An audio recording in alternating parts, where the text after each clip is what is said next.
మా అక్క ఈ చీర ఎంత బాగుందో నీకు కదా. చీరలు ఎంత బాగుంటుందో తెలుసా నువ్వు అసలు. అవును ఏంటి ఇంత చీరలు పిచ్చారు నీకు, ఇంకో చీరలు కడుతున్నావు. బావకి చీరలు చాలా ఇష్టం రా, చాలా అలవాటు అయిపోయింది నాకు కూడా చీరలు కట్టి కట్టి. నాకు ఇష్టం చీరలు అంటే. నేను కూడా చీర కట్టుకుంటాను అక్క. నావి కట్టుకోరా, ట్రై చేయి ఒకసారి కట్టుకొని. నేను ఇప్పుడు చేరిస్తే శరత్ నేను అనుకోని ప్రియా డెఫినెట్గా పట్టేసుకుంటాడు ఇదే సాకుతోటి. నా చీర కాదు, పట్టు చీర కొనేస్తాను. అలా కాదురా, నా చీర ఎందుకు, నీకు మంచి చీర కొంటే నీకు కూడా అక్కడ పనికొస్తాయి కదా, ఏమైనా పండక్కి దానికి వేసుకోవడానికి. బాయ్ నిషా, బయటికి వెళ్తాను అలాగా. బాయ్ రా ప్రియా. ఎక్కడికి వెళ్తున్నావు? ఫార్మల్ షర్ట్స్ కొనుక్కుందామని చెప్పేసి.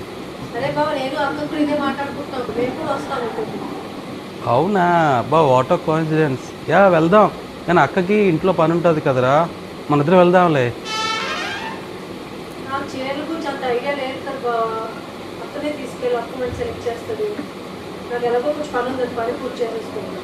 పర్లేదురా, నీకు ఎప్పుడైతే అప్పుడు వెళ్దాం. ఇట్స్ ఓకే, నేను వెయిట్ చేస్తానులే, నాకే అంత అర్జెంట్ కాదు.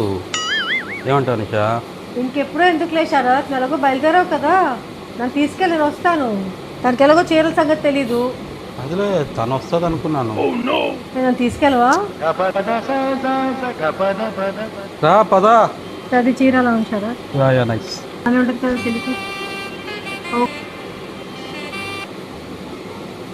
ఏయ్ హాయ్ నిషా. హాయ్. చాలా బాగున్నా ఈరోజు.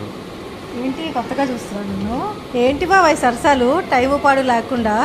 హాయ్ ప్రియా, నువ్వేనా? మీన్ బాగుంది, చీర బాగుంది. అయినా బాబు నువ్వు ఇంత రొమాంటిక్గా? జీవితం పండుగ రోజు కూడా పాడుతున్నాను.